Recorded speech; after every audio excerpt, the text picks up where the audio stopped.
To know who we are, and where we're going, we must know how we arrived here. Welcome to Rephetic, a revolutionary study of the Great Pyramid, which promises to rewrite civilization's history. Welcome to Rephetic Podcast. Jack Mack, chef. Yes. Chef extraordinaire. Yeah, thanks for having me, Dave. Yeah, for sure, man. You got stuff here lined up? Yeah, Chef Jack Mack. We're People like to cook.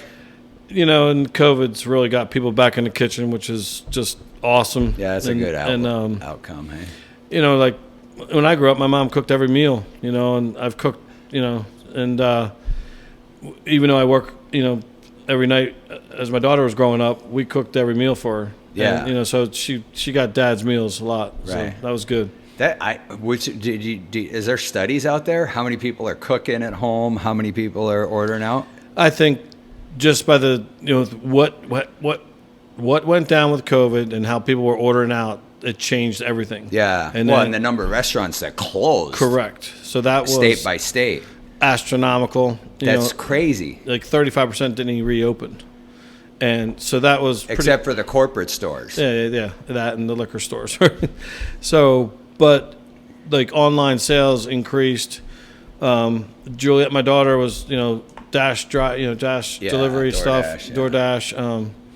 And, you know, I've been a cooking instructor here in St. Louis for 20 years at Deerberg's and Kitchen Conservatory, and I teach the home cook. Right. And that's, you know, it's entertainment, but they want good home food, you know, their recipes to cook. And in my classes through COVID, they were cooking more, which was, you know, so that's where I heard that, like, from the home cook. Right. And my job that I had was here in St. Charles County. I lost a big job in St. Louis County. Right. I was pretty much the highest paid chef in this company. Yeah. Where was it at? That was 1111 Vindicet, which was Hamilton Restaurant Group. Mm-hmm. So I was culinary director of 4 restaurants with 4 executive chefs underneath me, and pretty much, you know, I'm the most expensive guy. So, you know, middle start at the top. Yeah. So and then Old Hickory calls me up at the end of July. Their banquet chef quit, and they have 2 weddings that day. Can you help out? Right. And I get there. There's no exec chef. There's no banquet chef. And I had worked there in 2006 and 2007. Right. So, you know, I get there and I do my thing and I'm cooking and, you know, I look around and like, what's going on here? And there's new ownership. You're hired. Yeah. So a week later, I got a job offer, and I'm back there almost 3 years, and it's just great ownership, great culture. Yeah. That's country club out here in our county. Okay, Old Hickory Golf Club. Yeah. Just a really spectacular facility right off of Mid-Rivers Mall Road. Yeah. You would never imagine there. Smack in the Vanilla Village. Yeah. Exactly. That's what I call it. And it is, and they've since 2007, it's been like, you know, 10 times more filled out with residencies than it was before then. Yeah, when I was there. Yeah. Before, and but they built a spectacular place. That's what the lady put them into bankruptcy. Whatever, that's their problem. But so I mean, we seat over 650 people in banquets alone. Right. So it's got everything you need. Yeah.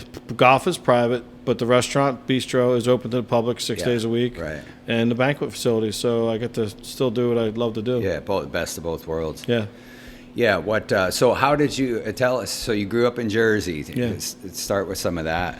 Well, I'm from Atlantic City, New Jersey, and joke and always say you play Monopoly. Well, I was, you know, Atlantic Avenue is the yellow properties. That's where I was born on. Yeah. That's an old joke. Marvin Gardens. Yes. Yeah. But I'll kick your butt in Monopoly. It's always been and you got Philadelphia family, so you know the game. But just grew up in Jersey. Grandparents owned a marina, so we're fishing and crabbing my whole life, and my dad owned a chain link wood fencing business, and I worked through that through my early late teens, and got tired of working for him and went out to Colorado when I was 22 and flung pizzas every night. What year was that? 1990. 90, okay. 33 I had years already ago. left there. Yeah. I was in Boulder, 85, 86, 87. Okay, so and you still go skiing too, right? Oh, yeah. Okay. Extreme skier. And I would come home after that winter, and that changed my life. It just opened up new possibilities. I was a really good cook, and I didn't even know it. And I met a girl. She goes, go to culinary school. You love to cook. I would go to top 3 culinary school, which was in South Jersey at the Academy of Culinary Arts. Right. And a D student graduated with 3.65 GPA with a silver medal. Right. And I never looked back. Found what you love to do. Yeah. And I went back to Vail. She didn't make it. And you lost her somewhere in Nebraska? she did. Kansas? She didn't like the cold. But that was, so I got back to Vail in 93, 30 years ago, and get a job at a 5-star hotel for the next 5 years. And I moved up right away. Right. Banquet chef within a year, and #1 hotel in Vail, and then executive sous chef in 2 years, and I'm running 4 restaurants. I just excelled. Yeah, in the environment. And I think working with my dad, like my brother and I each running a crew. I was selling jobs. I was a people person, so I and a hard worker that we had to do. So that really helped me excel as a young cook chef. Yeah, the overall presentation. Yeah, interact with the clients, run this, order that, manage people, do it all. Yeah. And I look back on it now, like I was definitely gifted with cooking talents and taste. And that's what, like my mother, she died when I was 18, and she cooked every meal for us. And she trained herself how to cook like classically. Yeah. And so we had great tasting meals, like whether it was pot roast or slow roast beef or, real. I never did like meatloaf. Who does, right? Well, you can make good one. Just put bacon on it. So yeah. And start. Well, I don't want to cut that part short, but start with the bacon championship stuff. Well, we can jump ahead. Like so, in Vail, I would I learned how to butcher from the European chefs and make sausages. So that started all that homemade stuff that you're making. I would learn my first spice rub, killer Cajun rub, which is on my line still. 30, almost 30. It'll be 30 years next year. And I won Vail, Colorado's chili cook-off 3 years in a row. I won salsa competitions, and so I was winning stuff. But I'd learned, observed, worked hard, and won. Moved to St. Louis, jumping ahead. 20 years ago, we moved 3 weeks after 9/11, and this town was hit hard. Everyone was hit hard with 9/11. Just how the economy just went, went to hell in a handbasket, whatever. And then again in 2008, 08, 09, sure. We'll see what happens the next year or two. Yeah. But with bacon, I've always, so I got into competition barbecue probably 2010, 2012, became a part of a team that would win 16 grand championships, and they called me the secret weapon because they would have, they have all these, everyone would do the ribs and do the brisket and the pork and the mystery meat or whatever. Like I would work on the chef special. We do everything bacon. So what you're talking about was I got involved 4 years ago with the World Food Championships, and that's out of Dallas, Texas, and it's now going into its 11th year. And I won a golden ticket at the Boathouse at Forest Park in 2019, and that gave me the opportunity to go to compete. And so there's 10 categories in Dallas in October of 2019, and I would you have to make the top 10 to move to the final of the category. Right. And that year I missed the final by 0.82 of a point. And you learn a lot. Yeah. And it was definitely top level. Because I've won back next year. Yeah. And I've won like Taste of St. Louis, Battle Chef Royale, and the Cajun Cook-Off, and so but this is the top, the biggest thing I've ever done, right? So they postponed 2020 due to COVID, and we come back. I win another golden ticket in 21 to go back November 2021, and when I won the golden ticket, my sous chef says, "Can you win in Dallas with us?" I said, "F yeah." I was, just if it's good or if it's great, or not to be egotistical. No. You got to be honest with yourself as a competitor, right?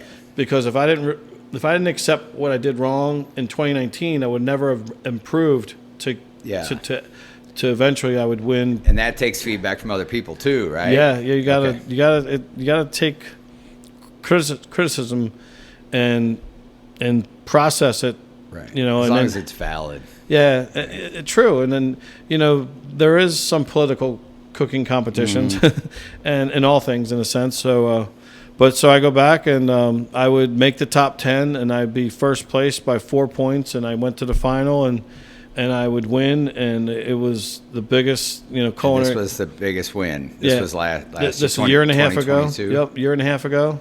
So World Food Championship bacon world champion. So the Baconator. Yes, exactly. I've been called bacon everything. So that's funny. And it's just, you know, there was say for like about 10 years ago, like everyone was doing pork belly this, and it was just really overdone.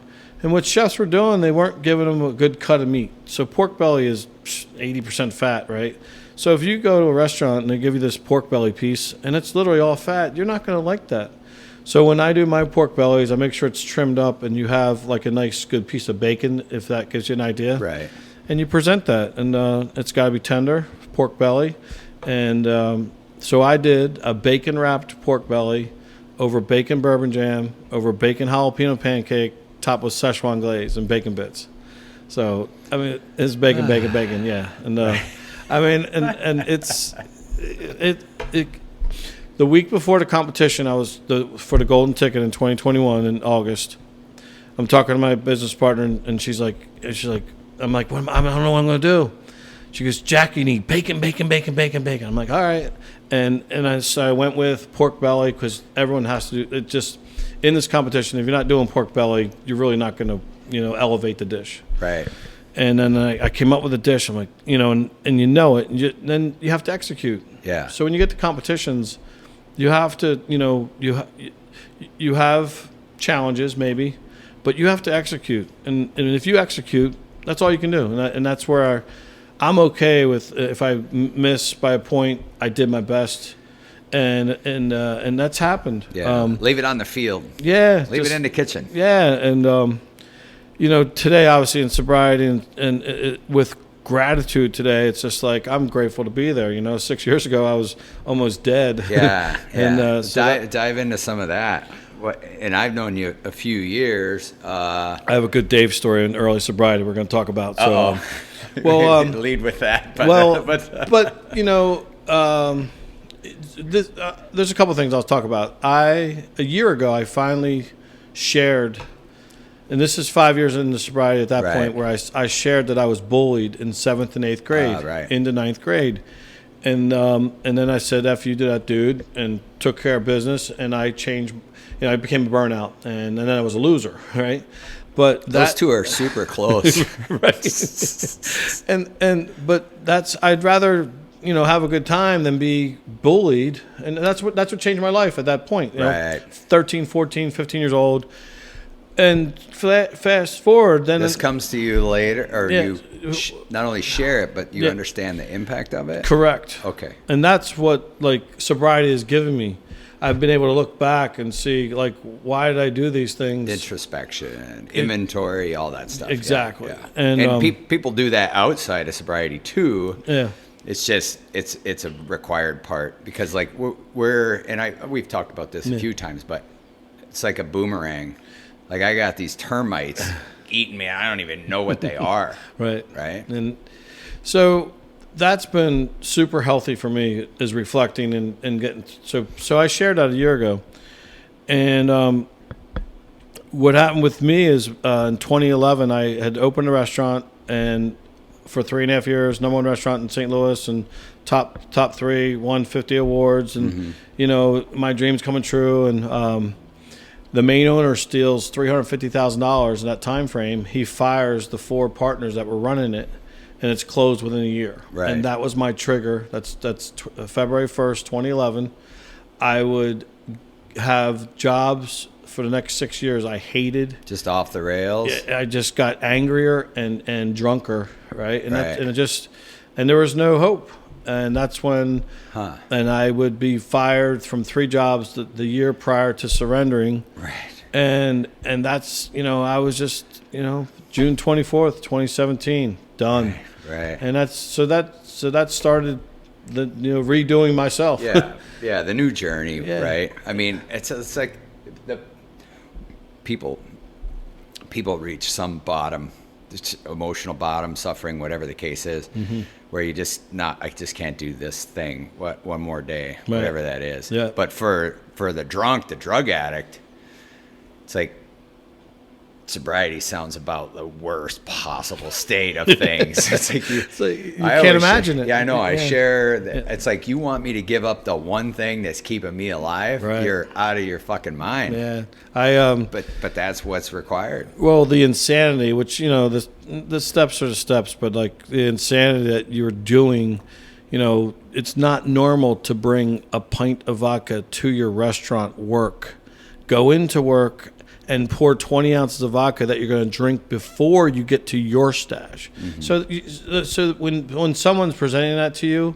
like, you can realize that you're insane. So I had a disease. I have a disease, and I literally, that weight was lifted. I didn't know I didn't have any more worries. And I don't say that word anymore. I have concerns, which I was suggested to say. Okay. And I literally didn't worry. And then I would do a rehab and get out. And my wife's like, she had to get an apartment because we lost a house. So she's like, you ain't living here. And I would go live in a sober living home for 7 months. And that taught me how to live life sober. Zero tolerance house with a bunch of other You're right. And 2:00 in the morning, some dude comes home. I'm not drunk, and you gotta make him pee in a cup, and you gotta get up at 5 to go to work, and come on, dude, be honest. And it was heavy duty, but that shaped me, like, humbled me. This is how powering addiction is, and I never forgot that. And then one key thing happened about 9 months sobriety. I went back into Bridgeway to speak. And I'm like, that's me. That's me. Yeah, every one of them. And I'm like, wow. So that was it. At different stages. Right. And then I was a coke addict for like 18 years, and I quit that cold turkey around 32 years old, or 34, right when I met my wife. That's expensive. Yeah, and she took the money. That's why I got to stop doing it. But I realized that when I realized that how bad I was a coke addict, that's when I knew I was an alcoholic. So acceptance. So my story with you is it was December. I was probably about 5 months sober, and almost 6 months sober, and you just ripped my pink cloud right off of me. And I was just telling you how I was telling the men's club meeting how great the thing was, and you put me in my place, and I was like, oh, fuck you, And I went back to the sober living home, and they're like, Jack, don't let Dave rent space in your head, and that resonated with me. Yeah. And it's right. And then you didn't say it out of, like jealousy or hate or nothing. Right. You said it because it's fucking true. Yeah, You're not trying to hurt anybody's feelings. Right, but let me tell you something, buddy. Tomorrow you get up, you got to do it again. And that's what you were saying. And that took a little while to understand Settle that. in, But I listened to my roommate's suggestion. That's you have to take suggestions in sobriety, or you're never going to make it. And that's what I was, fortunate to do. So and a lot of people, and most people don't really fully understand, but it's okay. It's fine. But it's a lot like being a teenager. It's like, I'm gonna grow up all over again. Maybe I'm emotionally like 12 or 13 or whatever. I mean, somebody says something, it just melts me. You want to be a boy. You got to relearn all this stuff, because living drunk is just not. I'm not maturing. There's nothing going on. You're delusional. Yeah, for sure. Yeah. Okay. Well. But each through day. Through that, good things started happening. Mm-hmm. If I was trying to live today good, be of service, and help people, and just slow it down. Just a lot of people worry too much. Well, I don't have yesterday. I don't have tomorrow. Literally, it sounds simple, but I just have today. Yeah. And I slow down. It's so cliche, but that's the only way to do it. It's like live in the day. Yeah. Even this moment. Pause. Everything's cool. Here's another funny thing with sobriety. My first chef job in sobriety was at a girls' Catholic high school. So I literally had to take. I was unhireable. Right. And there's, and I start with the dishes. Well, I had, jokingly, there was no alcohol in a girls' Catholic high school, maybe in their dorms. But and then Mike Johnson gave me the biggest. He's with Sugar Fire, and called me in December. They got the boathouse at Forest Park brought on, and that was a big job. A restaurant doing $3-4 million a year, and I was probably about 7-8 months sober when I when we opened. Right. And to deal with that much pressure, I and I have decades of experience still at that point, but it was still, it's all I new. had to keep sobriety number one. I'm going to lots of meetings and but things are, I'm an expert at what I do, and I'm grateful for that. And that's what I was hired to do. And if I just focus on that and don't get caught in the drama, I can do my job. Yeah. And that's a beautiful thing, And it's probably harder than it sounds. It probably is. Right. And then why am I a cook? Why am I a chef? Because I like to, I can cook well, obviously, and compete. That's another thing. But there is a satisfaction of feeding the soul. My mother made our meals. She fed our family. My nana fed all the families. My grandmother fed, So if I'm going to be cooking a good meal, and I've worked at pretty good restaurants through my career, like it's a satisfaction. Our team worked hard to feed everybody. Yeah. And it's rewarding. Sure. And everyone. So pressure of that would be. It's just like music. So you're judged by your next song. Well, you're judged by your next plate. So you got to be consistent. Yeah. So that always kept me hopping. Like I got to keep going. Yeah. No time to rest. And maybe it wasn't healthy, but that's my energy. I could be tired and I get out of the shower and I got to go right to work. I got to do what I got to do. It's what I signed up for. And isn't that true? Like about like the whole kitchen culture. Is like historically, like this is the place for the drunks and the afterwards and the bars and the, Anthony Bourdain's and the whoever of the world. It's 100% true. And but like, even back in the early 90s, you knew who the waste case was, and that's, I just wasn't there yet. So I'm on my way, but I don't know. I had a lot of luck on my side because I never got busted, and no jail time. No, no real arrests. One DUI, or I have had a couple in my life, but that's besides the point. But like, I just didn't get in trouble, and I made it to work, and I did my job, and But other people, they had lots of a lot of problems with the law. Yeah, consequences. Consequences. What I was trying to think of, and they don't make it. So where'd that good cook go? Well, he started doing coke, and then they're drinking, and then this girl got this, and they're and they chaos. They change their priorities, Yeah.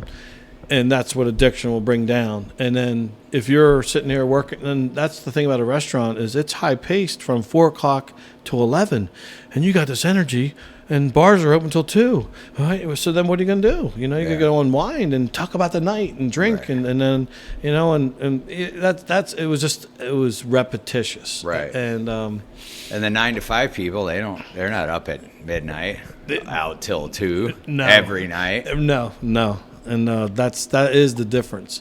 Now, like say the nurses party. Well, yeah, they do party. Yeah. And that's because they're under that pressure for 12 hours straight. Yeah. So just to give you another example, like there are other professions that do party, but it's just not associated like a restaurant staff. Yeah.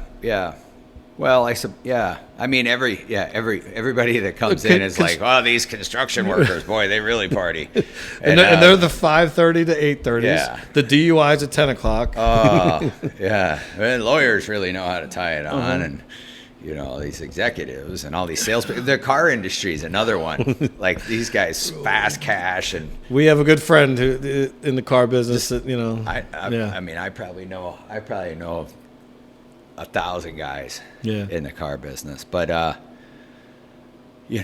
drugs, prostitution, people coming by the dealership. It's just chaos, constant chaos. Well, in today's society, it's completely different with a cartel taking over. But it's funny, these people smoking pot now. I'm like, I enjoyed it better in the '80s because I was more paranoid smoking. There's no now that it's acceptable. It's across the board. It's no big deal. But and that I don't do any drugs and clean and sober and I don't need to hide away from my feelings. Yeah, and then how did that pan out at home with the wife, and how many kids you got? I have one daughter, Juliet, and so about 8, 9 months, Rachel she invited me back in, moved back in. And took a while. Yeah, it was almost a year, and hats off to her. She did what she had to do for her daughter, our daughter, but like she's like, I'm getting my daughter out of this environment. Yeah.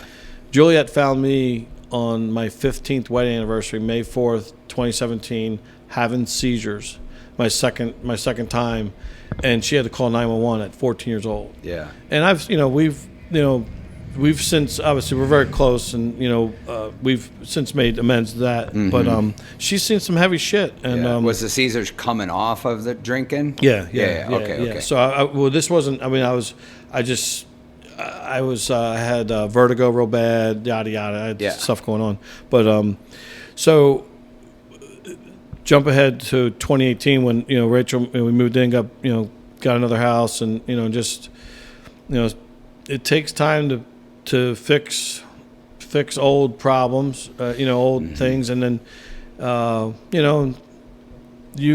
lived a different life. I argued a lot, I yelled a lot, and I just changed everything. I got rid of being angry and having learning what gratitude really is. And the only thing you got to change is everything. 100%. But it takes time. Yeah, it doesn't happen overnight. Doesn't happen the first 6 months. Yeah, maybe for a lot of people it takes years. I learned more about myself as a man in the first year and a half of sobriety than my first 50 years of life. Right. And that was, like, in a sense, scary, but rewarding. Rewarding. Yeah. It's like you had to face, stuff that happened to you, through the steps. That's a whole other topic. But it was. Yeah, this is not really a step workshop. Yeah. But, whatever. It's fine. But that's what gets you out of. You face your fears and you're able to move on. Yeah. Make your amends and just try to live good today. Yeah. I talk with different people, but there's the religious concept of absolution, right? Is you don't have to make those amends. No. And you could debate that one way or another. I think it's a disservice, obviously. Unless I sit in front of these people, say, here's my behavior, here's what I did, it was wrong, and then you tell me how to make it right. Right. Unless I go through that with, like, what's that list? Is it 2 pages? Is it 200 people? Right. And you go find them face to face and own your shit. Mm-hmm. Unless you do that, you don't get the release from that. Right. And they also, because there's so many levels of wrongdoing, right? They don't get closure.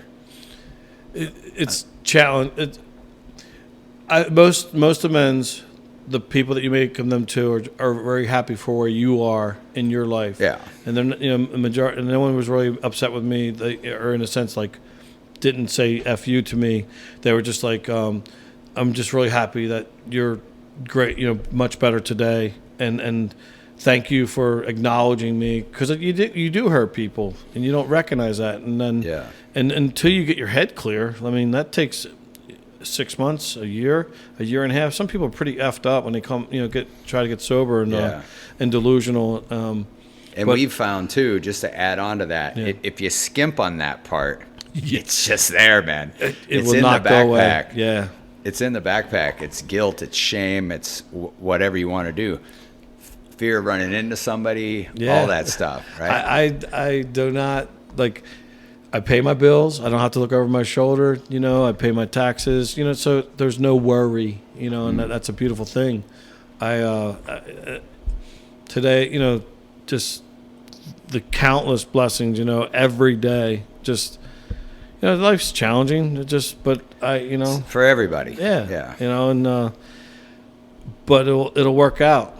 And it has. I mean, I hear a lot of people say, I wish I could just get this, and this in sobriety. They sell themselves short because so much more happens. And if to, like, when I talk about that story, from 5 years ago with you, at time I was pissed, but that's a learning lesson. I have to accept that guy's there trying to help me, and when I reflect on that, it's like that's. I got to do that someday to somebody. This is interesting. So I'll tell you something. That I learned early on was, if you're lucky and you stick around, if you keep learning, keep maturing. Yeah. If you're lucky, you might turn into those that you resent. That's how it pans out, because it just doesn't matter the arena, but let's say you're brand new coming into the cooking class. Yeah. And it's like, well, I don't like this guy. Well, because he knows more than you. He's performing better than you. Mm-hmm. He's already achieved whatever you're trying to do, and you resent him for that. Yeah. So the best outcome would be stick around, and hopefully you are lucky enough to become that guy. Yep. Yeah. It's the same person you resented. Yeah. Whether it's your father or whoever it is. That does happen. As I hear cooks say, I hate Emeril Lagasse. Why? Because he's successful? Exactly, yeah. Gordon Ramsay's an asshole. No, he isn't. He's incredible chef. He's produced to talk like an asshole, and he's worked his way up to that. Yeah. So, how they say when if someone's complaining about somebody else, it's their own that's in them. Yeah. So, that's people may not know the point, and they got 3 fingers pointing back at you. That's so cliche. I don't like cliche bullshit. But it's true. Yeah. It's true. So, I was thinking what do you got in your notes there? Come on. So, we're talking about spirituality and sobriety, but my hobbies of being a beekeeper. That's been awesome. Where are you keeping them hidden here? Yeah, exactly. They're warm in my back, that's for sure. Yeah. So my friend in 2006 in Weldon Springs, Mick, he's the beekeeper, and he comes in. First of all, he's the tomato whisperer, and he comes into Old Hickory when I was first there the first time. He comes in with a big old thing of tomatoes, and he's selling me tomatoes. And he's going to slice them up. I said, "Let me get some salt." And Mick pulls out his salt shaker out of his shorts. I'm like, "This guy's awesome, right?" So Mick ends up. He's like, "I got the farms down here, and he's got beehives." I'm like, "Okay," and I'm petrified of bees. So when I went there, it was probably like May of 2006. This honeybee hive swarms, and there's 50,000 bees flying around. Like, what the fuck is going on? And like backing up. Well, it's as I'm a person against GMO products, and Monsanto is destroying all with all the pesticides and whatnot, and killing bees and this and that. So a couple years later, he owes me some money. I'm like, give me a couple beehives, and that's how I got into it. And it's the most mesmerizing hobby, that I've, so now I'm like 14 years in, and I have upwards to 4 to 6 hives a year, and it, it's incredibly important for the earth and pollination.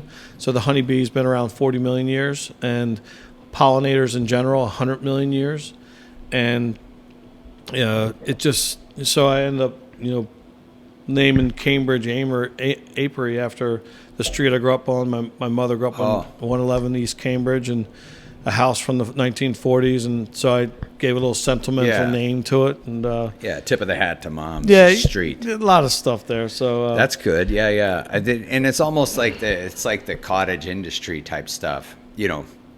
Down here we got farmers market in the summer. It's fantastic stuff. Patty always buys a bunch of different things, but I see that. Yeah. Certainly honey. Now I use honey in my coffee instead of sugar. My diabetes, whatever. Honey seems to be better for me. Well, my one sister-in-law lowered her. Keep going. I'm just listening. It lowered her whatever level. A1C. Yes, I mean it helped. The local honey helped her. So.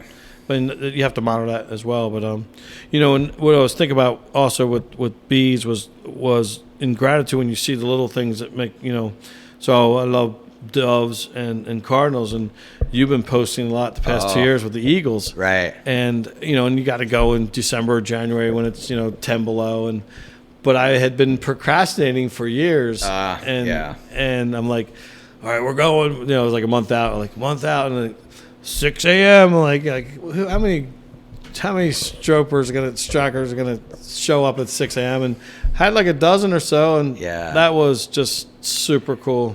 And this year too, I think there was 9 cars. There might have been like 14 or 16 people. I don't know how many people, but we've been. The short version of that is, and you're an Eagles fan too. I know, Philly. My the whole Capaldi side of my family's in Levittown. Yeah. Shout out to Vince and all the Capaldis in Levittown.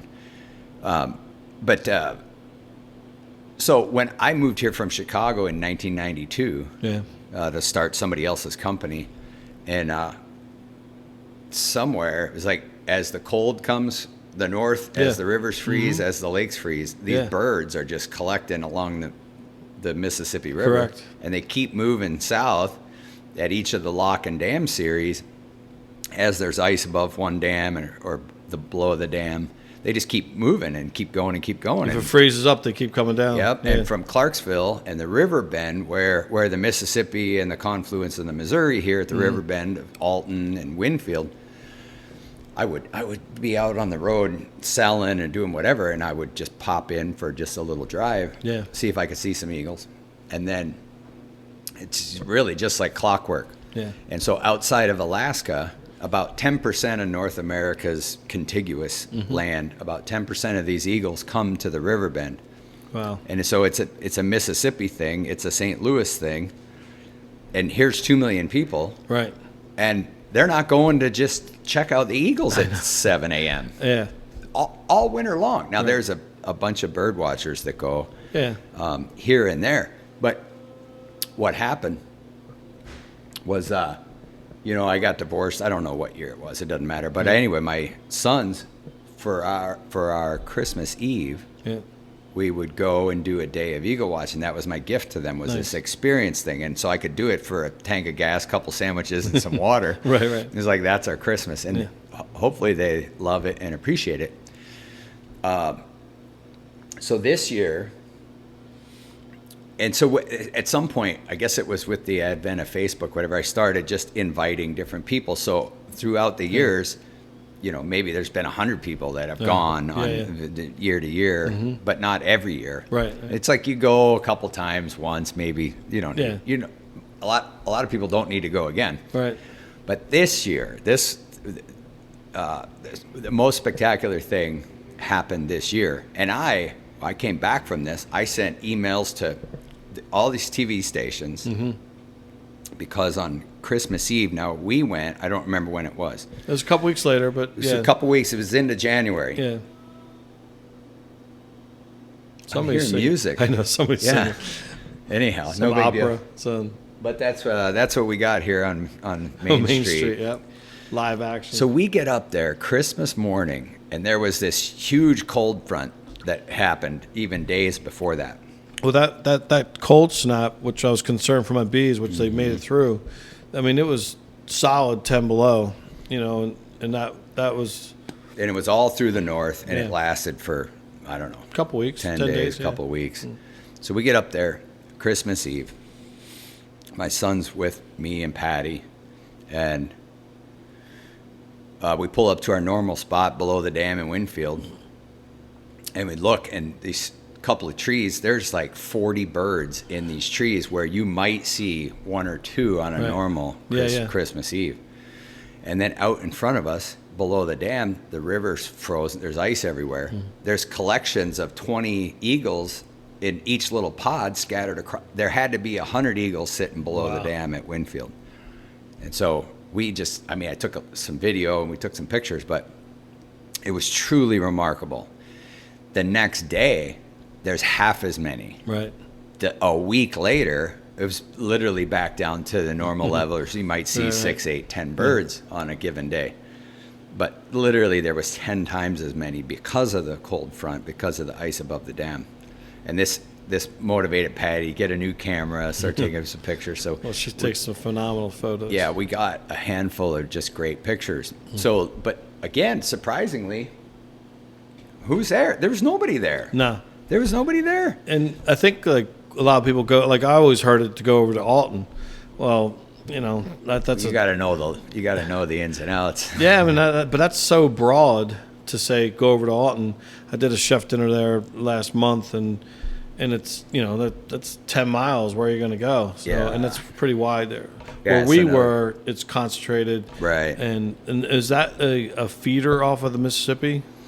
That's just the Mississippi going through the lock and dam at Wingfield. So that's what it was, the Mississippi through a lock and dam. Yep, okay, that's it. Yeah. And so all the fish get disoriented below the dam, and they just pick them off. Yeah, easily. Yeah. Well, and that, so that something like making action today. I've been wanting to do that for years. Like, I'm going. Right. And then, and you had it organized. Meet us at 6:30. We're there by 7. You're back home having breakfast by 9:30. Yeah. So, but I wanted to tell you a story about my mother, and so she passed away May of '86, and I was 18. My brother's 20. My sister's 25. So. And this is a super powerful story for me. And I would go to the cemetery every month on the 25th for over 3 years. And on August 25th of 1989, I'm driving in, and it's raining. Stairway to Heaven's playing. I can't find the gravestone, and I'm crying, right? And I'm losing it, whatever. And I'm 21, just for my 22nd birthday. And I find the gravesite, and I walk up, and I've never spoken ever at the gravesite. And I scream, "Mom, give me a sign." And my shoulder, like it feels right now, I feel this super warm spot on my shoulder. And I turn around, and there's one sunbeam that broke through this rainy, cloudy day and warmed my shoulder. I'm just like, holy shit, Right. But, whatever you want to think about that. So, and it was, looking back into it, years later was pretty awesome, but looking back into sobriety, it was just, it doesn't matter if it's true or not. It's what I believe. And it was pretty powerful. Right. I think my experience is I assign the meaning, right? Patty always talks about the signs, whatever. Sure, yeah. And I all I can conclude is the point of signs is to see if I'm paying attention. Yeah. That's it. Right. And then I can ascribe whatever meaning I want to it. Yeah. You and I just connected in these few years, and then sitting down here, I was like, I want to talk to Jack, both because of who you are, but I don't know any other chef buddies. Right. I talked to other people. Big Dave's coming in next week, tattoo shop, this and that. Last week, Bones was in. He's a carpenter. Jeremy's a futurist. He's editing my book. Like, Todd's building cars in his garage. Yeah. My niece runs an escape room. She designed. Her and her partner Steve, they design it. They run it. They do all that stuff. My sister is a nurse. She became a nurse after her stillbirth daughter. Wow. She's like, the care I received from those people was astounding. Right. They knew what she needed. She didn't know what she needed. And it propelled her to become a nurse. Wow. Which turns into her taking care of my mom as she is getting sick and passes away and all this stuff. But I'm like, I want to talk to Jack. Not just about the cooking stuff, but the spirit stuff, this story, the warm spot on your shoulder. Like, everything matters, I think. Yeah. Everything matters, butterfly wings, whatever, It just all matters. And it's all right now. Yeah. It's right now, here, us sitting here, sharing this, and then maybe people get to watch it, Some people, like as a cooking instructor, it's entertainment. They maybe a third of them, they're never going to cook those recipes. But they enjoy my stories. Like, I've cooked for President Ford 3 times. Right. And so I did my roots dinner, which I'll talk about in 1 second, last week. And but I remember in 1993, I cooked for President Ford the first time. I'm in a 5-star hotel, 5-star restaurant, neckerchief, hat, boom. And there's a Secret Service right there next to the other cook and one down the other end. And they're just doing it for shits. They trust this restaurant, right? Yeah. And the cook, I'm all like, dude, just do what you normally do. They don't give a shit, Right. But that's something I'll never forget, man. I was 25 years old cooking for President Ford, and I would cook for him 2 more times. And, I'm in the right place at the right time. And it was just freaking, and that's what Vail was. You're cooking for, a lot of, it's like Aspen Jr. Aspen calls Vail a ski resort with a highway through it. So, But it was, sitting down when I was exec chef at a restaurant called Blues, sitting down at the table with Daryl Hannah, and she's in snowboard gear, looking like some snow bum, and she was totally down to earth. Or talking to John Glenn. For the for the younger audience, Daryl Hannah was in 10 with the cornrows. No, that's Bo Derek. Oh, what was Daryl Hannah? Oh, she was Splash. Okay, sorry. Close. Very similar. Yeah. Same sexiness. So that's good. We'll have to edit that. So no, we're gonna leave it in. Good. Fuck it. What was the next story you were saying? Well, just talking about you're talking more about my career, who I cook for, but it didn't matter. You're still cooking forever. The entertainment people and the classes and stuff too. Yeah. As in entertainment, and they're there for the entertainment of of the meal. It's like going out to dinner, but someone's talking to you. Yeah. The chef is talking to you during the dinner. Or somebody's doing cartwheels in front of you. Like the theater shows. Or you're there for the show. Yeah. Regardless of what they're eating. But then that's it. And I have a chef friend who pairs food with those type of events, but that's it's a separate animal. Yeah, correct. Yeah. So here's the last story. Yeah. I'm going to touch base on the eagle thing. Yeah. And we can talk about your next thing. So my mom, her friend Julie, and her friend Rebel. Hi, Rebel. Mm-hmm. Julie and my mom are both passed away, but Julie's with the Ojibwe tribe in Upper Michigan, and Rebel is a mixed blood, Ojibwe and white as well. But so my mom participates in this tribe, this native tribe, and does all their powwows, and they do a girls thing. My sister participated as well too, but my mom becomes an honorary member of the tribe, etc. And I don't know who assigns the name, their Indian name, but my mom's Indian name is Manitou Natawash, which means spirit of the soaring eagle. Oh, wow. So then, fast forward to all this eagle watching. So when we would go to the river bend and watch the eagles, I would always call my mom either on the way or whatever. She might have gone up there one time with me, but in 30 some odd years being down here. But reverence for eagles, reverence for nature, whatever. Yep. Reverence for native people. It wasn't lost on me that my mom landed with that name. So when I go eagle watching, meet me at 6:30. Right. First of all, we're not waiting for anybody who's late. We're going to go there at 7. Yeah. We're going to experience this thing. Right. And 90% of the people who've ever gone with me don't know the mom story. Yeah, I didn't know it till now. Right. Yeah. But it's a reverence. It's a meditative thing. And so is the taking pictures of them. Even Patty and I just went up recently. It's illegal to possess, unless you're native, to possess eagle feathers. But we went underneath those trees looking for some. We didn't find them, but so anyway. But that means a lot. Like there's more to it than just bringing friends to go see eagles in cold weather. Yeah, it's you're connecting with your mother spiritually, and that's incredibly important. For me, for my mother, it's morning doves and the sound of the morning dove. And I could walk out in the morning. There could be something in my head bother me, and I hear the morning dove, and I'm like, okay, it's gonna be okay. Yeah, and I believe that, and that's what And my backyard is different from the other neighbors. They've cut their back brush down, so I have 100 feet of all brush, and so it's like a bird sanctuary. Right. I literally have a dozen cardinals in my backyard. Mostly males, equal whatever. Early in the year when they arrive. Well, the cardinals are year round. Oh, and the doves, and then we have some owls. But it's just that's my sanctuary. I got 2 beehives there, and I sit there, have my coffee, my morning meditation, and just watch the birds, watch my bees, and that's therapy to me. And there's no worries, and that's that. I didn't have that 6 years ago, and right.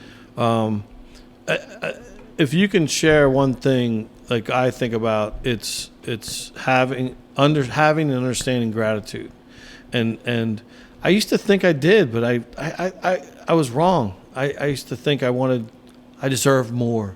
I should have won that. I should have got this. I should have been paid more. I don't, and I just keep using this word. I'm saying it. I don't worry about that shit anymore. Right. I get what I deserve, and I work hard for it. Yeah, should all over yourself. Yeah. Right. So it's good. And acceptance, right? Gratitude, acceptance. Yep. You know, it's like, what are you gonna change? I mean, we try. I've tried. You know, some of the earliest lessons is the only thing you can change is like your attitude or approach. There's a lot of days you can't even change that. You know. So your project that you're working on, and I asked you the meaning. Is this the next thing? Yeah. Oh, well, goodness. But that's what you talk about. You're going to rewrite history. Oh well, yeah. I mean, it seems. So it seems. But so it's always mesmerized me. Since the Giza Plateau and all that stuff, and and I've learned more following your stuff that you've been sharing the past couple of years, but just a different angle at it, and then what the government did to Nikola Tesla and his experiment and understanding of what the pyramids were I for. think Westinghouse had some stuff to do with that too. Well, it was all big money. Competition. Yeah. But the government went into, when Tesla died, they went into his house and took everything out and put it under secret lock and key. All his files. It's like the JFK files. Yeah. Any other file. Right. So, but I feel, and I just learned about the asteroid hits from 10,500 years ago, the Dryads. Yeah, 11,700 years, okay, yep. Give or take, yep. Right? 9,700 BC. And they believe that was that stopped the Ice Age. Yeah. Well, it stopped once before that too. Basically, give or take, I think there's a 1,500-year window where I think, again, we could double check this, but it's like pulse water 1, pulse water 2 of the younger Dryas. One is some sort of impact or something that causes a great melting. Correct. And then we're in another glacial maximum for another 1,500 years. Right. And then pulse water 2 was massive as they understand it. And this is only a 20-year-old study, and give or take, I think I'm just guessing, but I think there's somewhere in the range of 120 papers specifically identifying this and then investigating all the evidence around it. So, and certain people are talking about it, like in the popular culture, right? Right. But it just seems, and so this fits into, like, we've tried to understand our subspecies, right. Anatomically modern humans, Homo sapiens sapiens, and so far, like, the timeline keeps getting pushed back as new archaeological discoveries. Right. Hey, we found a skeleton here. Yeah. We started with the biblical narrative. The whole thing's 6,500 years old. Right. Like on day 8.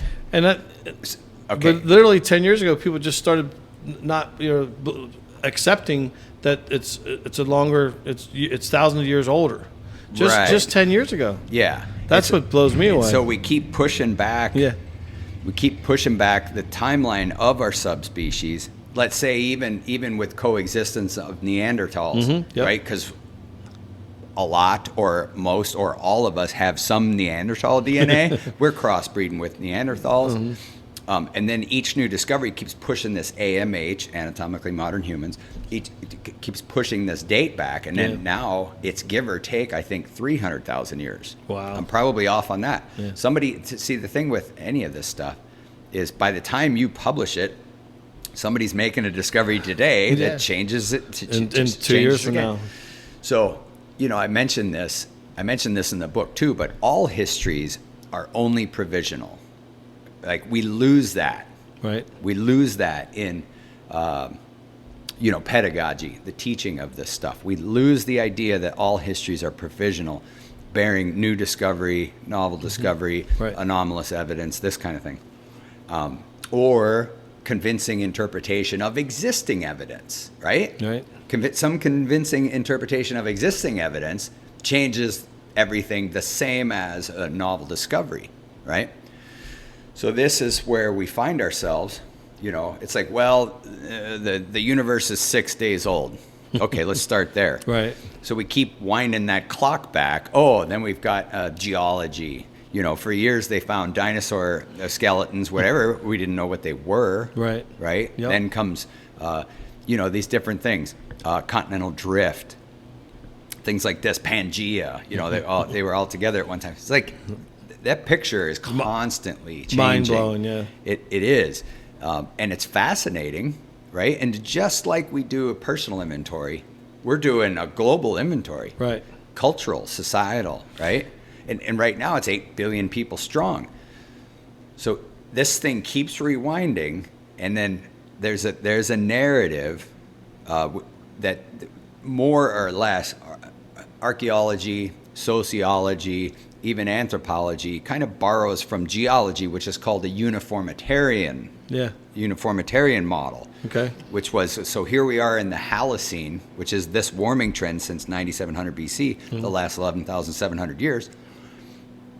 The Earth has basically always been habitable the way that it is. That's the uniformitarian model. Wow. Okay?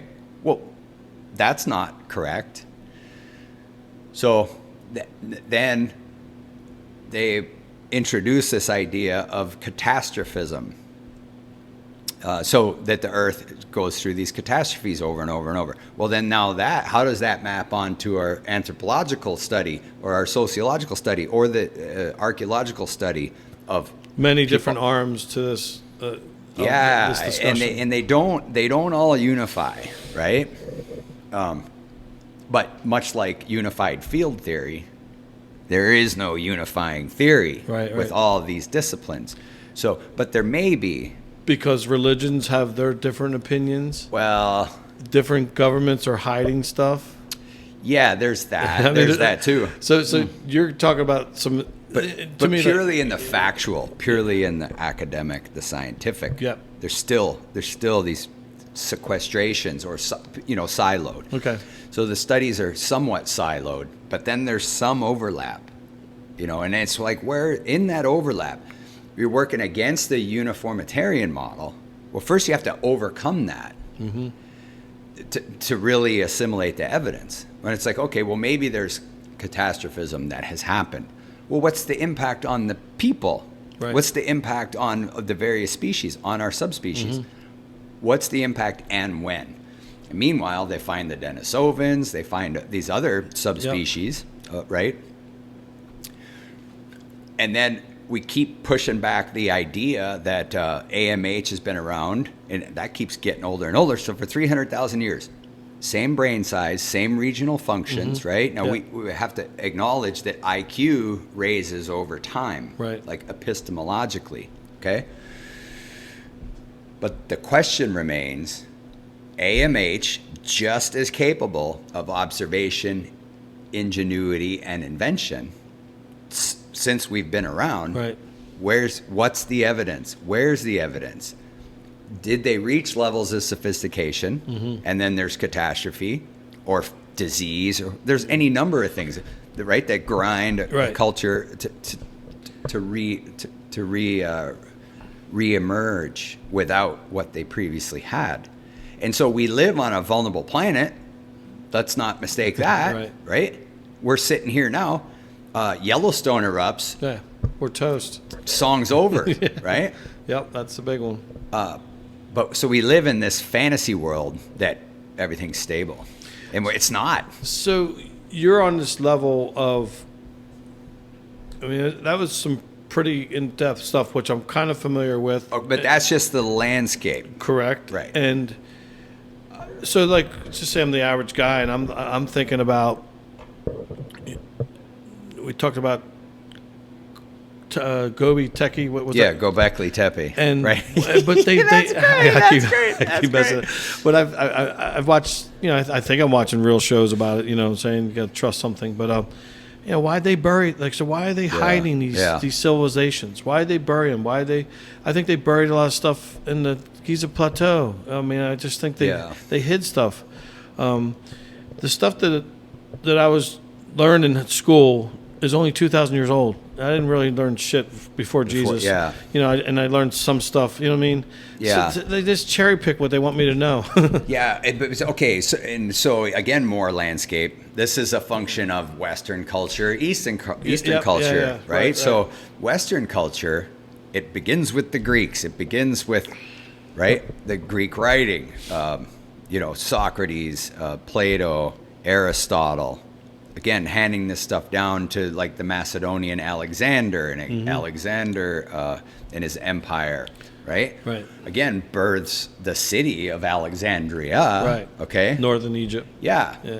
And Africa, for some of you Anglo-centric people, right? The birth of intellectual Greece is in Africa. Right. It's not in Greece. Okay? Pythagoras, Euclid, Archimedes, right? And the rest of them are in Alexandria, in Africa, in Egypt, at the birth of Western culture, Western intellectual philosophy, the natural sciences, etc. So again, more landscape. But this is as far back as Western culture. Right. And then we've got the study of Egyptology, you know, Howard Carter's discovery of King Tut. And 100 years ago. Yeah. And then 100 years before that, Napoleon in Egypt, the discovery of the Rosetta Stone, which is, right, deciphered.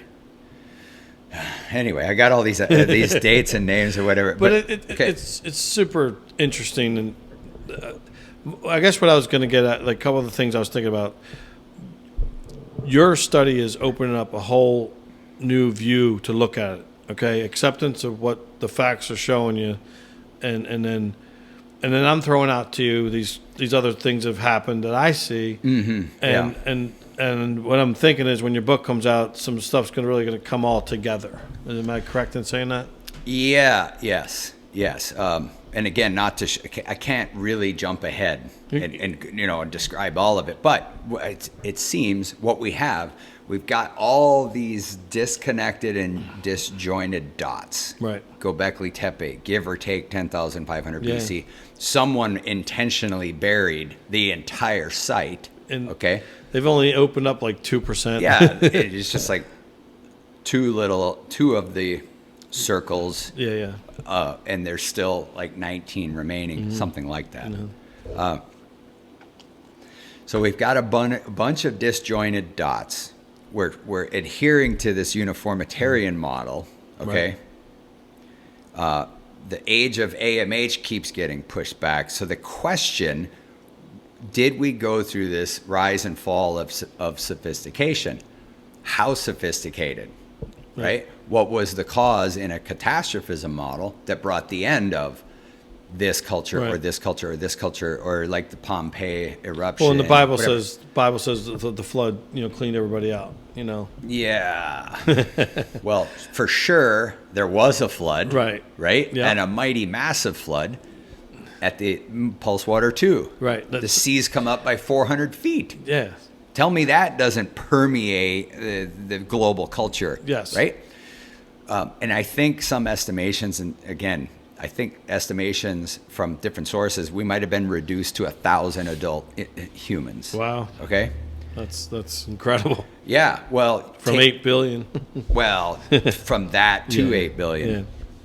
But, and again, I don't know that you could estimate the global population before the seas rise by 400 feet. Right.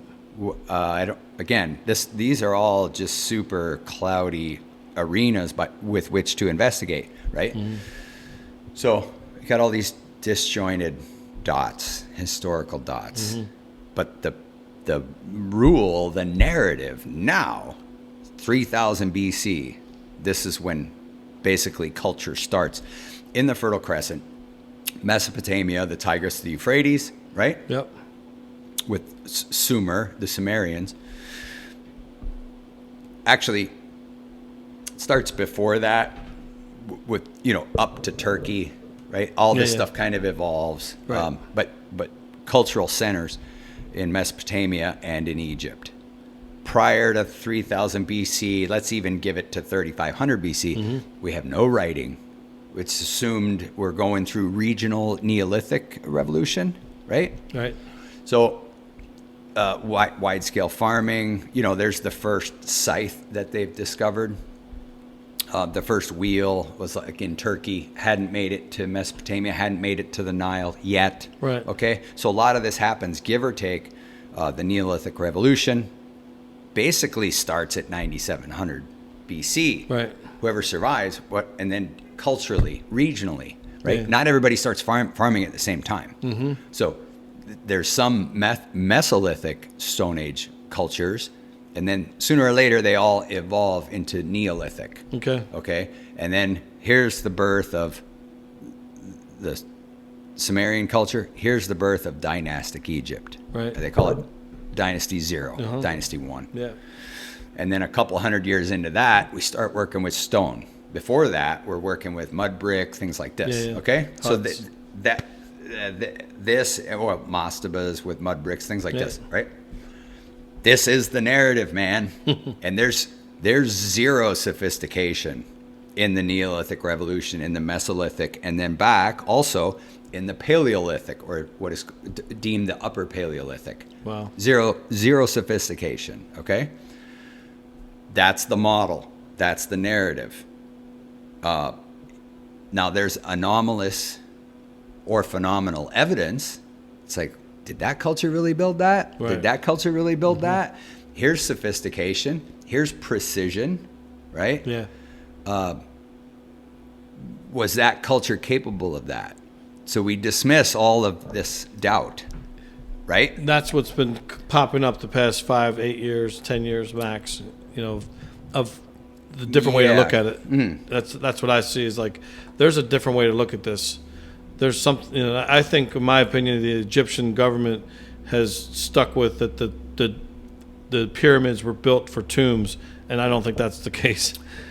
Well, so we could get into all this, Right, but right. it's like, what do you define a tomb? Yeah. Well, they built them down in the valley where they.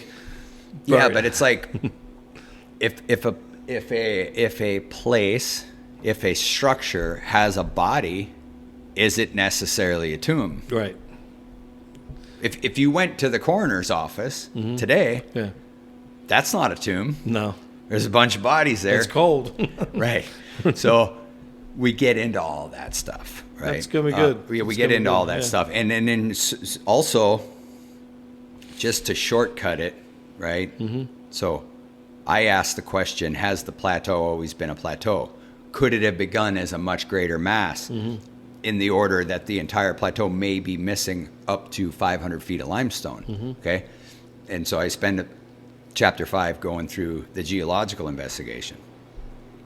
And the evidence suggests that it could be, or at least we have to consider that. Right. And then once you consider that the plateau could have begun as a butte, now you can ask the illusory question, how would the build happen from and within this butte? Yep. And then obviously take the butte down to the plateau today. If you can ask that question, right, when you have the butte base assumption versus the plateau base assumption, the entire equation changes, okay? Yeah. So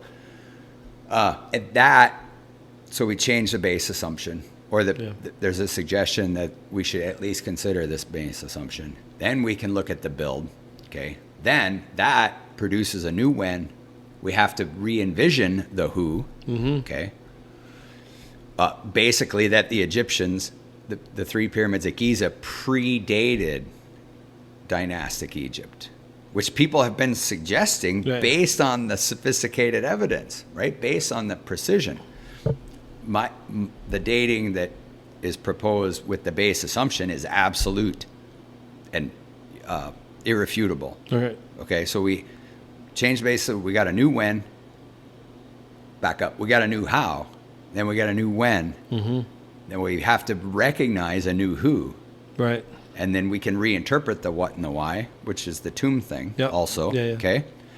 And then what that does, like we were talking about, that new when provides you the lens or the prism through which you can reinterpret the entire birth of Western and also Eastern culture. Right.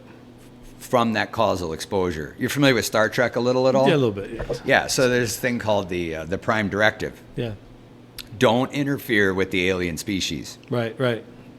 You will send them on a deviation from their natural evolution. Right. And you can't undo it. Yeah. Okay. That's first and foremost. Right. So conclusions of my work that G1, G2, G3, those are pyramids at Giza, predate the dynastic Egyptians. Right. Okay. And then we get into like the Orion correlation theory, which is Bouval and Gilbert. Right. We get into all that. So if you talk about mathematics of that, they can go back to the stars and match that same the Orion star belt to like I think 9,500 years ago. Is that something like that? Yeah, it's 12,500. So but I kind of get it, right? Yeah. And that to me is mathematic is a fact. The alignment is a fact. Right. Right? Yeah, yeah. It's only at certain times. And again, this is Bouval and Gilbert, but there was refutation of this by Krupp of the Griffith Observatory. Okay? Which is to say that the alignment means nothing, okay? Because they're directionally inverted, okay? Yeah. If you want this explanation, yeah. which I'll get into this in other videos as well. But the short version is they do align at 10,500 BC or any other precessional regression of 25,920 years. Okay. So that's amazing. So well, yeah, and it's pretty precise. But so I share this, like this is questions that normal, or some of my friends I share with. Yeah. So when people are checking out this podcast or your other podcasts, these are some of the things you're going to do, and it's incredibly the historic aspect of it, the mathematical aspect of it, the mind aspect of it, Right. The acceptance of it, the what if of it. Yeah. That blows me away. As in like just as a casual observer. I know this much. Yeah. and I I was sharing. I was going to be meeting with you today, and I was showing some guys what you do, and right. And it's they're interested. They don't. I'm sitting there cooking with them all the time. They don't. That's not something that we normally don't talk about. Right. We'll talk about other things, but they're cool. Tell me about it. So as everybody's living their life, right? The breadth of this question, the breadth of that mystery, right, just keeps growing, yeah, and growing and growing. Yeah. And then too with YouTube or popular media, right, in the zeitgeist, it's everywhere. Well, you have to get through the bullshit too. Yeah. Well, see, yeah, but you know what I'm saying? Like it's so saturated now. It is. Yeah. But here's what I think. The reason there's so much bullshit, okay, is because we don't have a solid answer. We don't have a sufficient and thorough construction hypothesis. Yeah. We can, historians can, Egyptology, archaeology, all day long. Here's who, here's when, here's the function, but you don't know the how. Yeah. Okay? So this is called prejudice. This is called a biased study. Wow. Okay, and so we got to go through all the evidence. I think you need to remind people that when you say that, like, I will. I will. Like as you just say it right now, that word resonates. I get that. The bias or the prejudice. Yeah, like or what it is. So yeah. But that raises a question, like of the prejudice of it. Why do I think the Egyptian government wants us to believe one thing? Yeah, but again, it's not. Listen, my experience is that it's not any particular government, okay. and so what we need to understand about Egypt is tourism is their number one industry. Yeah. Okay, right. Anything that would get more people to Egypt, they would be in Bring favor it, baby. for. Yeah, okay, that's good. So ultimately, when you fast forward, a resolution to Giza and the build of the pyramids is phenomenal. even if it disrupts the orthodox paradigm. Okay, because my guess is that it will positively impact global tourism. Okay, so there's that. Yeah. But anyway, this whole landscape, this building question, the amount of bullshit. Okay, the reason is we don't have a sufficient and thorough how. Right. Okay, so if you don't have that, any suggestion seems to be within the realm of possibility. Yeah. It was aliens. Well, let's discover that. How? But you don't have a how. Right. So aliens sounds just as good as your how. Right. Giant humans. That sounds just as good as the unknown how.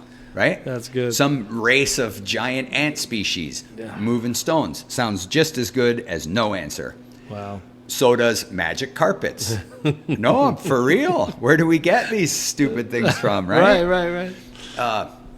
Anyway, if you don't have an answer, anything within the realm of possibility is thrown at the wall, and that's what we're looking at. That's what we're dealing with in the zeitgeist. And then along comes all this anomalous or phenomenal evidence. You know, there's like the dating of the Sphinx by Robert Schoch, like the materials testing that says we got some sophisticated cement manufactured. Here's the test. Here's a scientific test. Oh, well, we're gonna question the custody of those samples. Sure. So all this stuff keeps mounting and mounting and mounting. And what that is described by Thomas Kuhn, 1952, the structure of scientific revolutions. This is how every study has followed this same arc, okay? Has followed this exact same arc. Right. And that's the first set of my topical videos, is to go through the evidence and identify where these crisis elements are. Anyway, that's enough of all that. But you asked, and I gave you a little answer. But well, I just wanted to dip into it. There's the palette is full, okay? And there's no shortage of people contributing. And there is an unknown how. There's a certain how, because it was done. Yep. Okay? Yeah. So that's the beginning point. And what I argue later on is that we're working from an inaccurate base assumption. Start from the plateau. How do we build course by course in the conventional sense, from the base to the apex? Right. Okay? That's starting from a plateau base assumption. And the answer from the plateau base assumption is there is no answer. Okay? Right. There's no evidence for ramps. What about this? What about that? What about all the stones above the king's chamber? How do you move those 70-ton stones? We don't know. Right. Well, also, if we're working from the plateau base assumption, it seems so far we're not going to have an answer. And apparently nobody, 100 billion people, nobody has ever proposed or asked or suggested or even questioned whether the plateau base assumption is simply a visual illusion. Okay? Could that have begun as a greater mass? Right. Is that a simple enough question? Right? You would think any kid playing in the sand. Right. But visually, you look at the three pyramids sitting on the plateau, you're not going to see it. You're not going to ask the question. No. As you say that, I feel that. I fully understood it. And so even fast forward, nobody's to blame. Yeah. That's a blameless thing, man. I wouldn't, I don't feel that, Yeah, it's completely blameless, just like a magic trick. Right. You know, after, it's pretty intense, you know. Oh, it gets more intense. and your knowledge is quite, you know. Yeah. I'm not, listen, I mean, thank you. But your passion is why you got that. So that's what I mean. The passion is through the creativity. Right. And if I gave you a bunch of raw foods, right, and you're like, what's Jack going to do with it? That's the passion. Well, that's why you're meeting with different people that are passionate about different things, you know, like, and asking me, you know, why do I cook, or, you know, what is the satisfaction, you know, and right. And I tell you about my history of what how I learned and what the muscle memory. So last Wednesday night, I did at Vito and Amy Racconelli's restaurant, Tempest. It's in the Grove of Manchester, 30 people. And he called me in October, and he's like, Jack, I'm doing this series. It's called Roots. It's a journey of the mind of a chef. And you're my top, you'll be number 2. Right. And, excuse me. Good save. Thank you.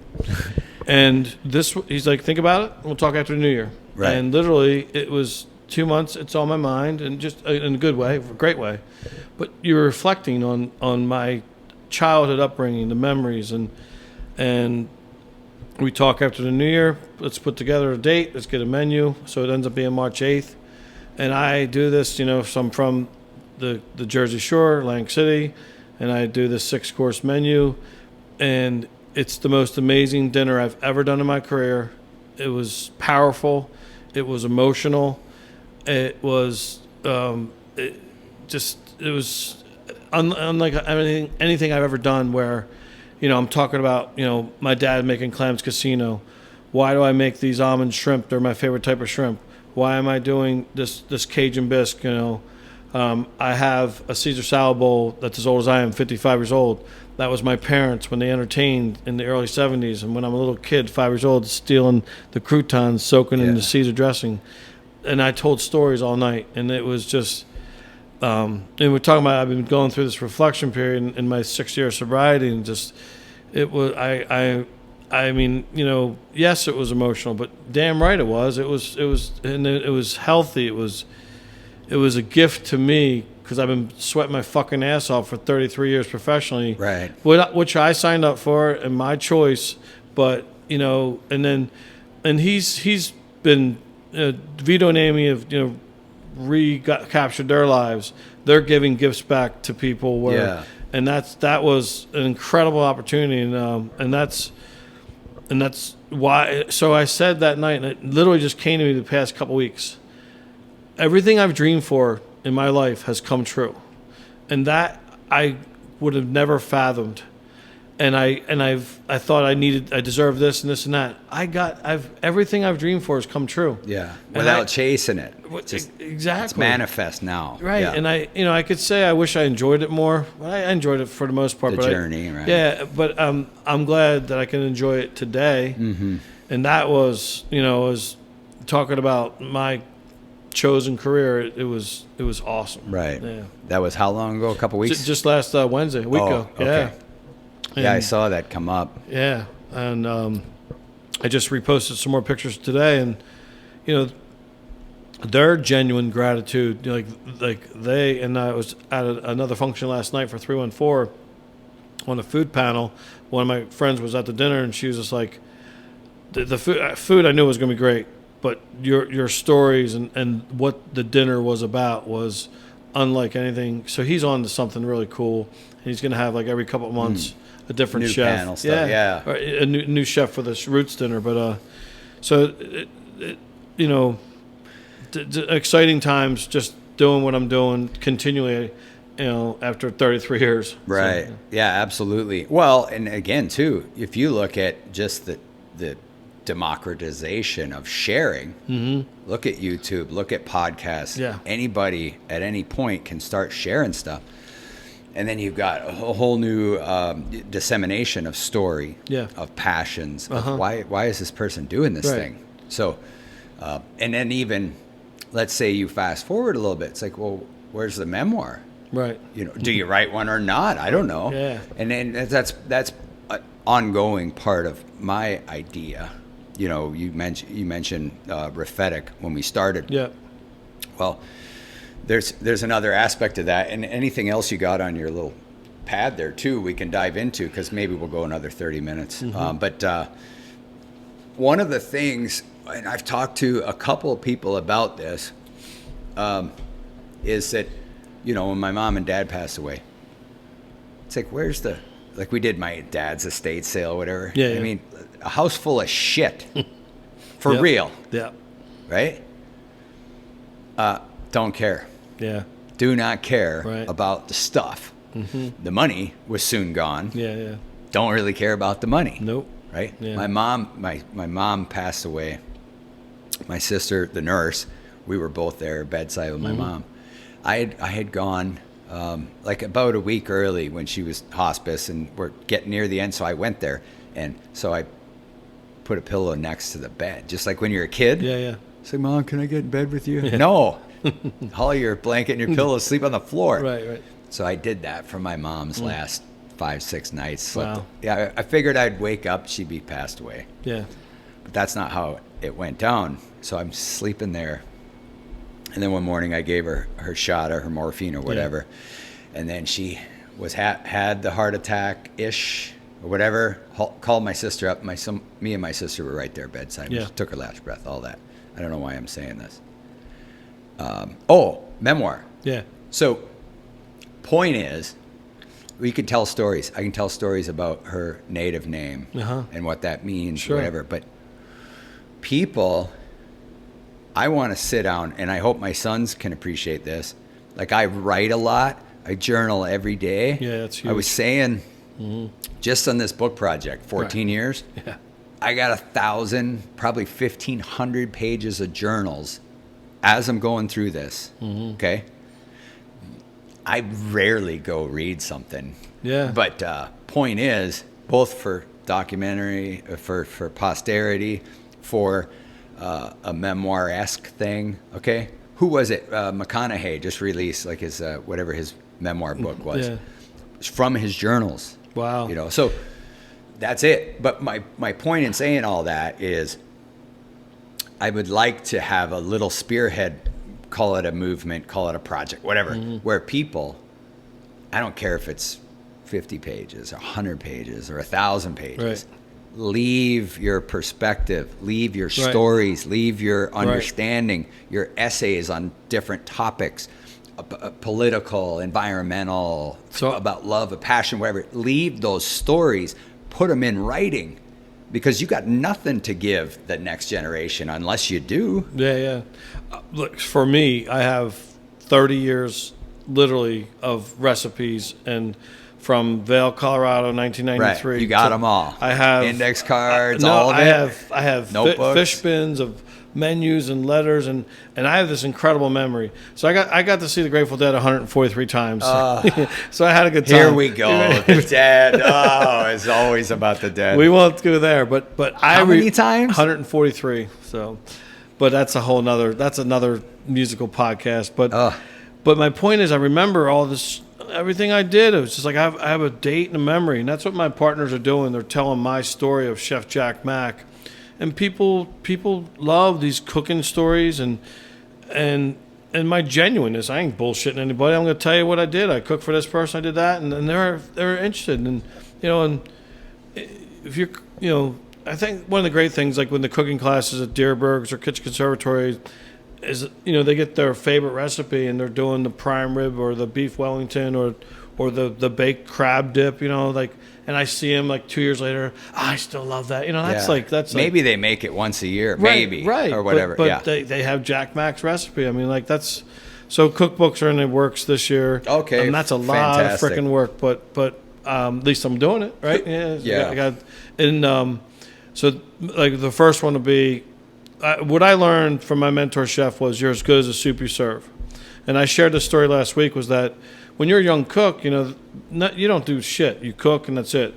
And if the chef likes you, or if you're doing good, he's like, you want to make something? Make the soup of the day. Yeah. Because let's see if you can do that, right? And then you make something and you feel like you're a part of it. Right. I saw a sign. Let me throw this in. I saw a sign. I was driving back from Wisconsin.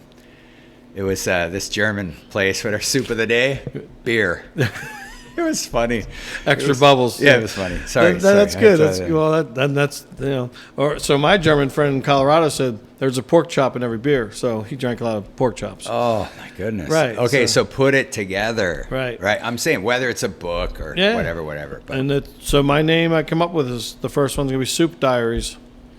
It's because these things mean a lot to me. Yeah. And like what did my Nana do when I was a little kid? She boiled that frickin' Campbell's soup so it would take me 20 minutes to even get the first sip. Yeah. So I wouldn't move. Too hot. Right. She knew what she was doing. Yeah. Think about that, That's funny. Yeah. So, but I think, if you look at what food is to the world. All right, I'll tell you this. 1993, when I graduated culinary school, I graduated December 1992.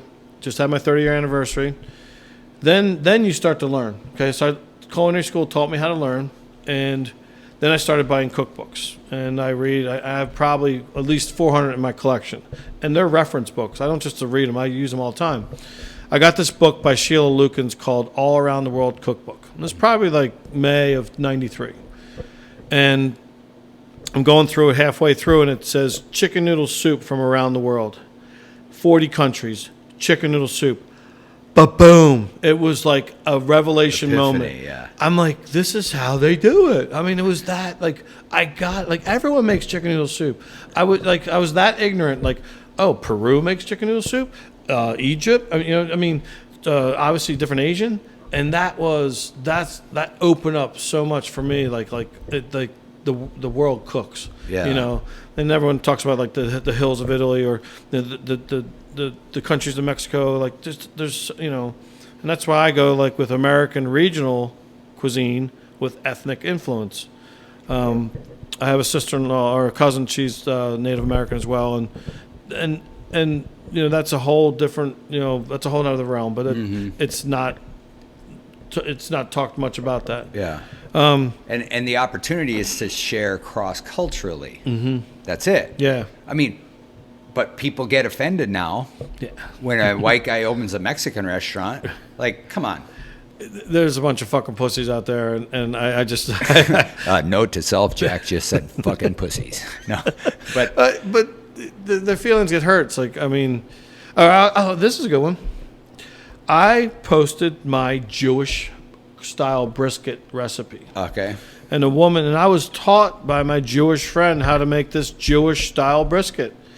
And this woman, and my friends comment on my food all the time, just like, I love what makes it Jewish.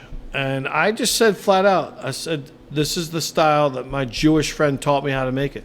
But she implied that she was offended that I called it a Jewish brisket. I'm like, it's beef, lady. I mean, so I do get that in some of my comments. Pushback. Sure. And I'm like, I'm not going to go there, lady. I'm not going to argue this.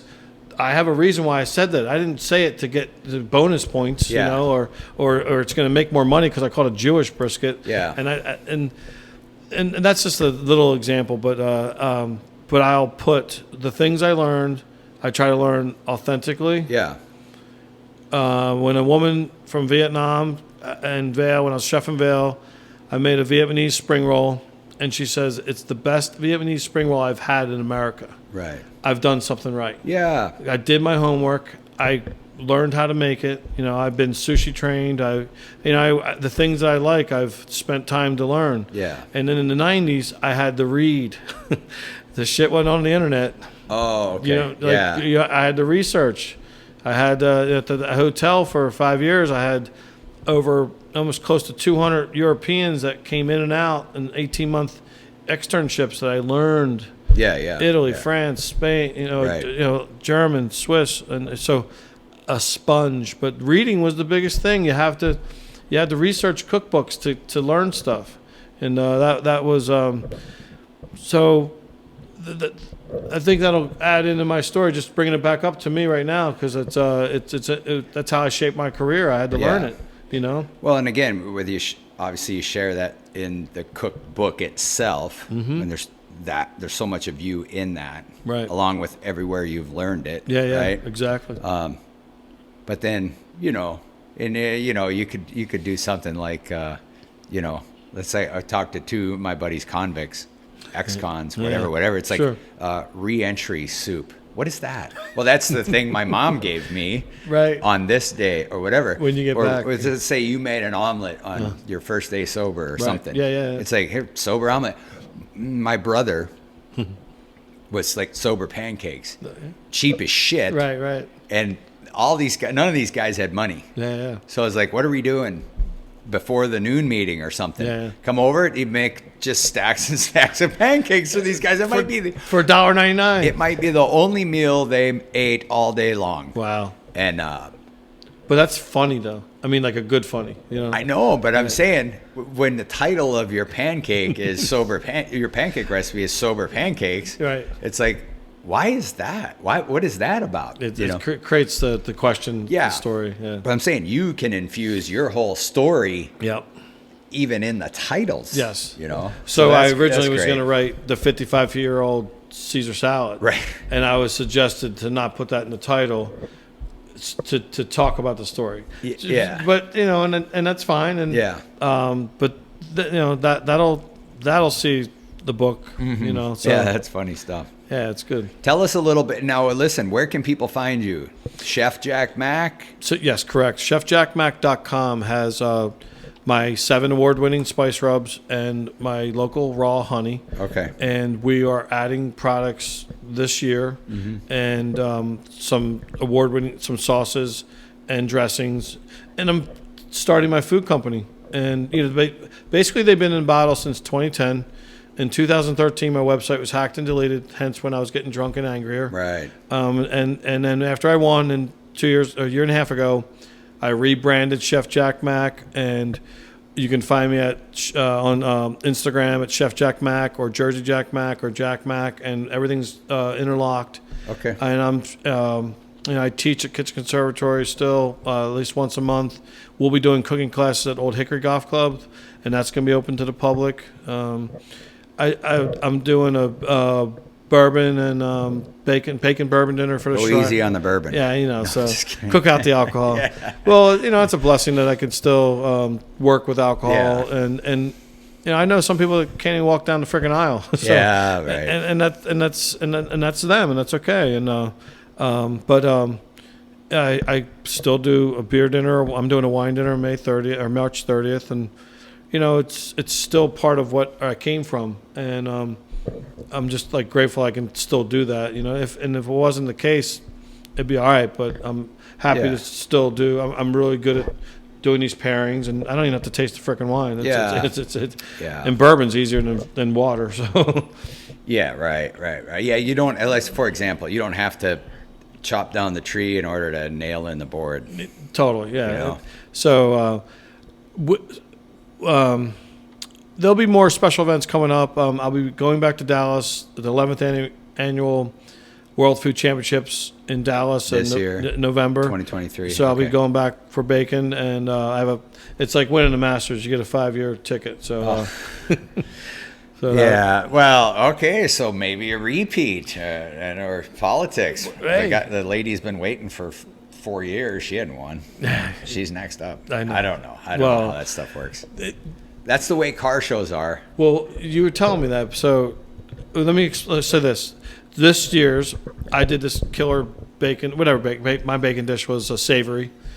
6 of the top 10 were dessert bacon. Like, what the fuck? I was like and then you don't know. So like, if they have good dessert bacon, then the judges. Good. Oh, trend. Yeah. Oh, they're sweet, Well, you didn't do a bacon dessert. Exactly. Yeah. So and it is what it is, man. So I'm it was okay because I went really hard for a year and a half. Yeah. I was competing a lot. But one cool thing when you win the bacon world champion, the 10 champions 6 months later go to the world champion, which was in Columbia, South Carolina. So my good friend Mike Johnson, he won burger. And it was pretty rare that 2 chefs from one city won world championships. Yeah. So he had burger, I had bacon. We went down there, 3 eliminating battles for $100,000. Yeah. And how did that go? So so the first battle with the 10 chefs it's in Columbia, South Carolina, so south. Biscuits, peaches, and grits in a 5-inch plate, cohesive plate. And I thought that was the toughest one because the 10 champions had 10 weeks to prepare for that first battle. Mm-hmm. I got second place, made the top 5. The second battle was go on Lake Murray, catch and cook. So I didn't get skunked, but I caught 2 catfish. They ended up giving us the 5 chefs striped bass. I got the number 1 dish, made it to top 3. I lost and came in second place missed 100 grand by less than 2 points. So let me talk about reflecting. 5 years to the day on April 30th, my truck was repossessed.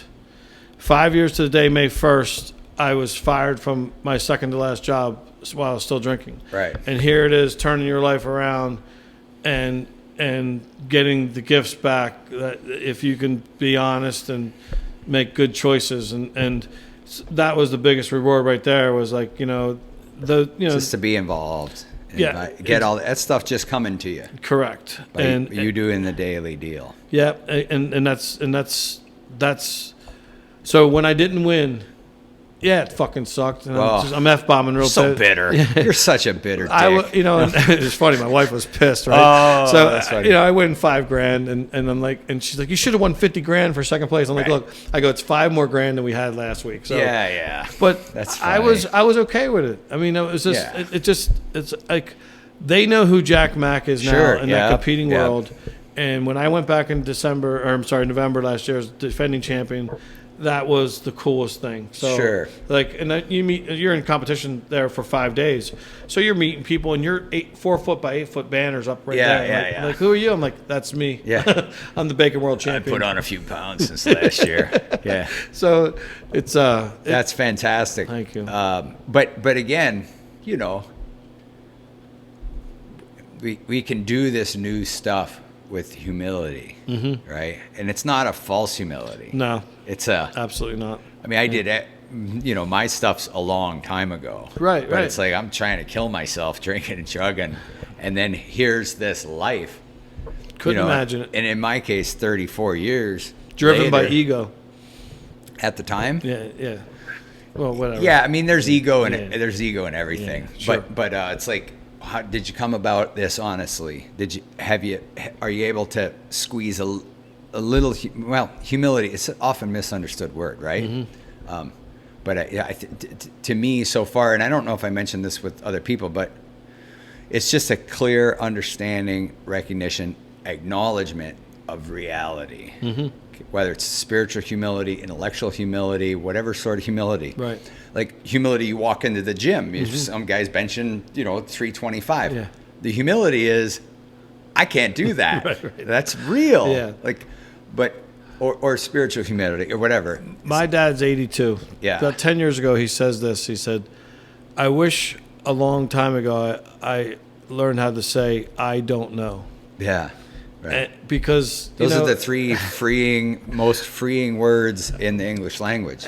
And it's okay, I don't know. But if I want to know, I can go check it out.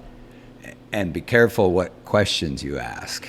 You might get scared. Yeah. Or you may get saddled with a 15-year project or something like that. But that's something inside of you, like when I'm talking about my reflection of my 33 career. Yeah. And I have this revelation that where did this drive come from?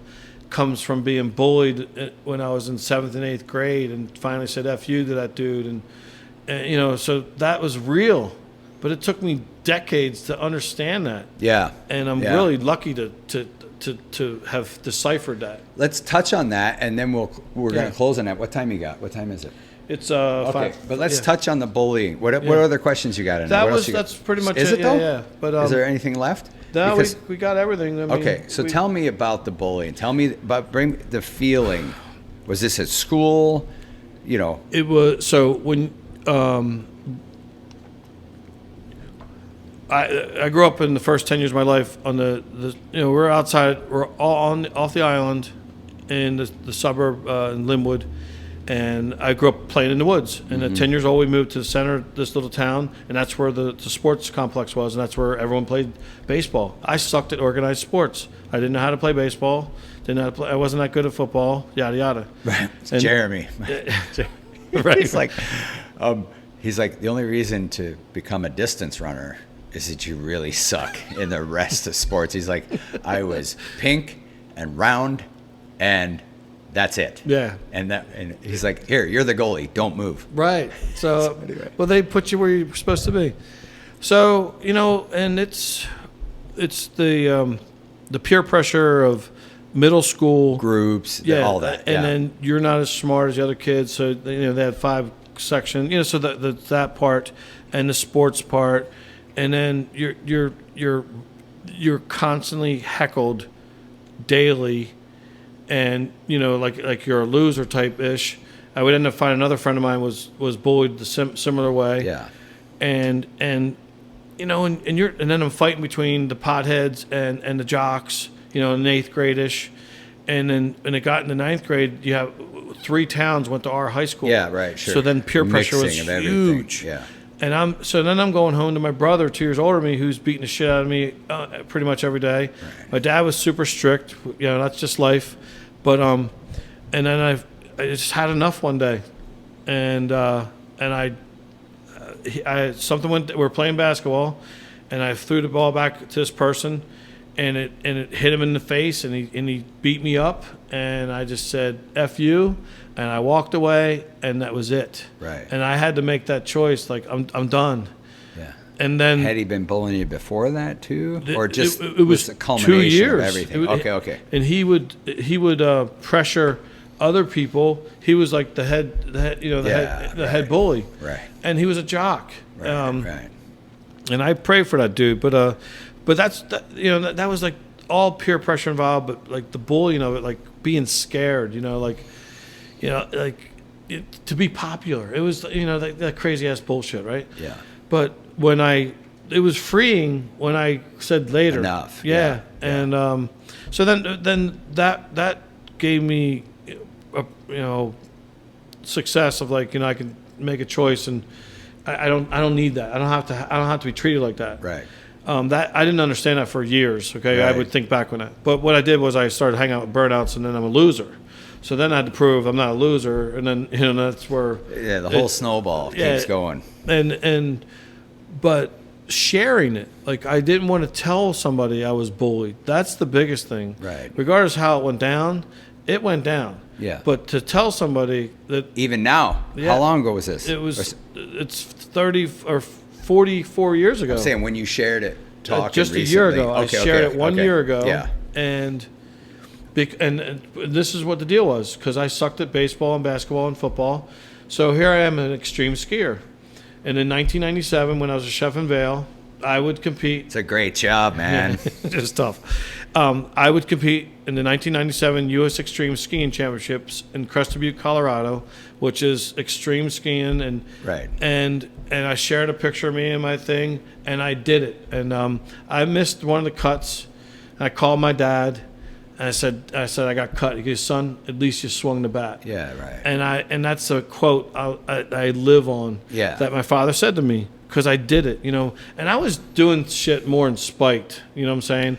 Like I went to the top culinary school. Yeah. I was a top graduate. Right. I work at this 5-star hotel. Spite's not a good motivation, but it can work.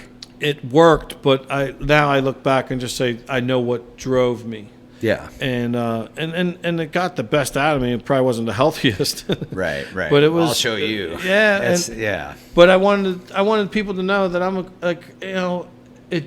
I wanted people to know I'm a good skier. You know what? It doesn't fucking matter. Right. No one cares that I'm a good skier. They think it's pretty cool, but they don't give a fuck. Right. They're busy thinking about themselves. Yeah.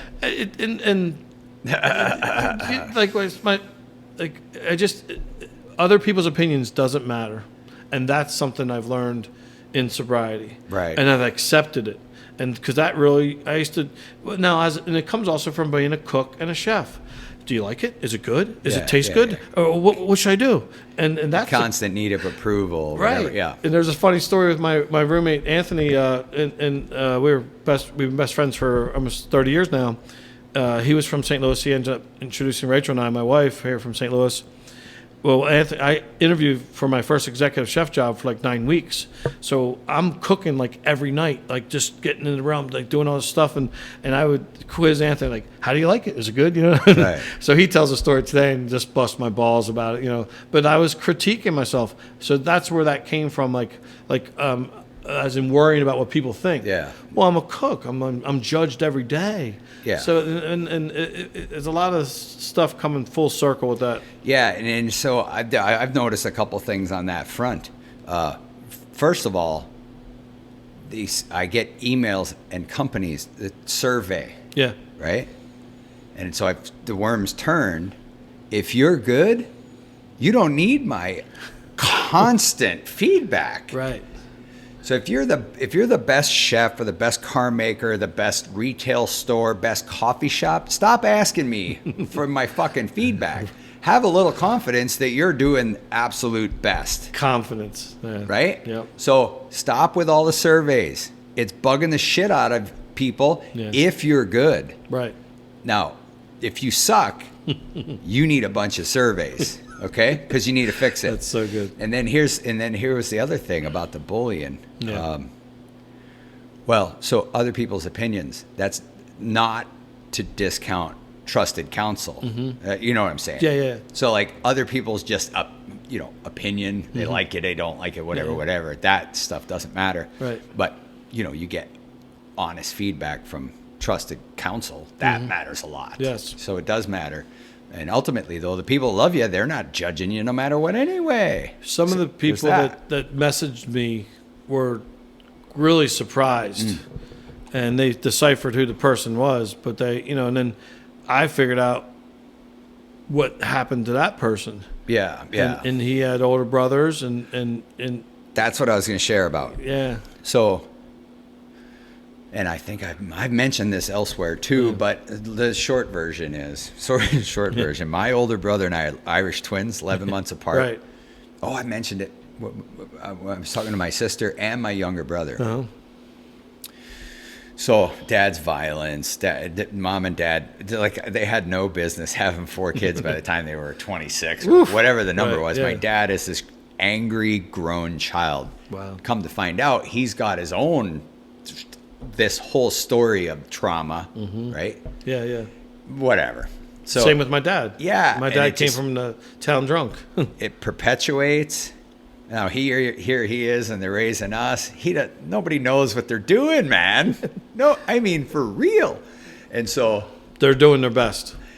Yeah, but their best kind of sucked hard, man. I'm laughing. It's hilarious after the fact. Right. Which is another theme that we have going on. But so we've got this. I don't know how extreme. It was extreme to me. Let's say that. Yeah. No, there's no. Can't compare trauma. Like what? How does a 3-4-year-old experience trauma? Well, just however they do. Yeah, it's not comparative. Anyway, but I've shared some other places where it was like my first memory. I was with my brother. There was something happened because I had bruises or something or other from whatever my dad did. Yeah. And some kid or somebody pointed it out. Right. And I must have been 3. Right. Or however old. I don't know how old I was. The details don't necessarily matter. But I go barging in our trailer door. I go into my folks' bedroom. Yeah. I'm hurt. I need to talk. I'm crying. I'm wounded by this physical abuse, whatever. And they're in there fucking. Oh, Jesus. And so this is... More traumatic. Yeah. Listen, I might have the order... Like, memory's unreliable. Yeah. I might have the order out of order, but as much as I've looked at it, I've come to think that maybe it's one of my first memories. Wow. Or it's probably not, but it's certainly the most profound. I have many other memories, but my point is also, my brother and I, and we're torturing my little brother. We take what's going on in our house, and we just exact the same thing on the world, anybody around us. Yeah. I mean, torture, sports, violence, fighting. Okay. Wow. My dad starts us in boxing at 8 or 9. Yeah. Okay. It's like, what do you do with these kids that you raise like animals, wild dogs? Right. You throw them in a ring with some gloves and have them torture each other.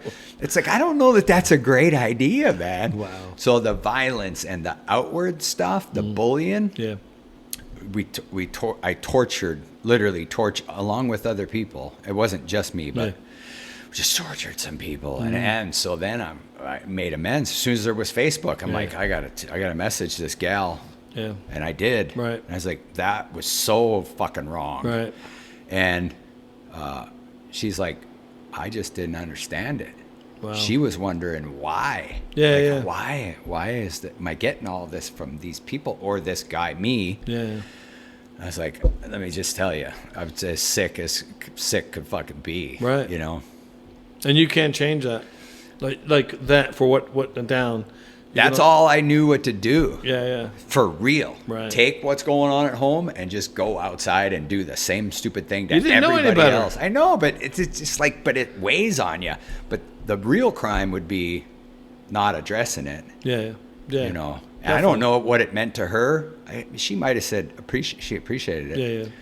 But like, what, you're dealing with this 30 fucking years later and totally. sharing it for the first time a year ago. Right. I mean, it's like, what is the outcome of that stuff? And it's like, we don't have people to share it with. We live in isolation. There's fear. There's this or whatever.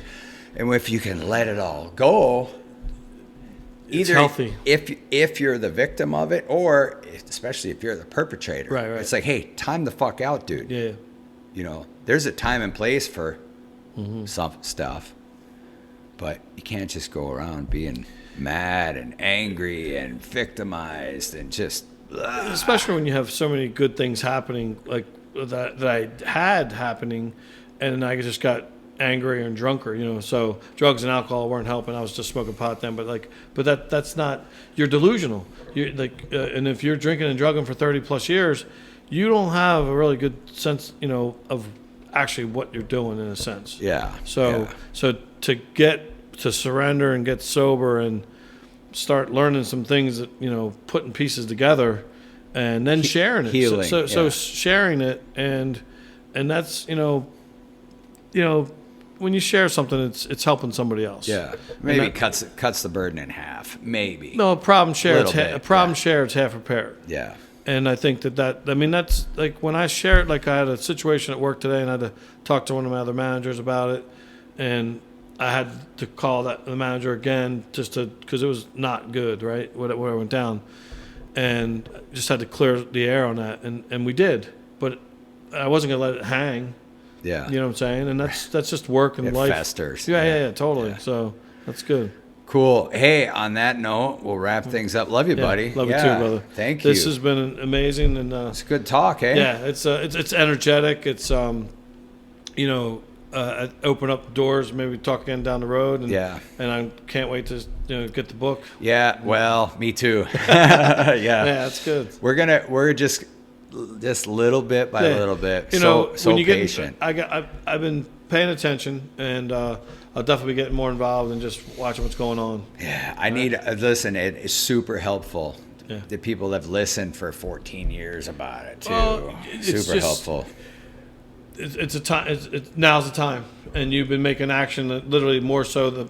More stuff's been shown the past couple of years, so therefore, it'll be worth it. Yeah, and even this discussion part I mentioned in the last couple of videos, time was right that we can start this popular discussion. Yep. Marching towards the academic papers and finishing the book, whatever. But that's what we're going to do. And then if and when we talk again, we didn't really get to it today, but I'd like to share, here's how I interact with my spiritual life. Okay. And you do the same. Yeah. Or whatever. So if and when we talk again, we'll do that. That'd be awesome. Thanks, all right, buddy. Appreciate it. Thank you. Stick around. Thank you. Visit Jack Mack and appreciate your audience.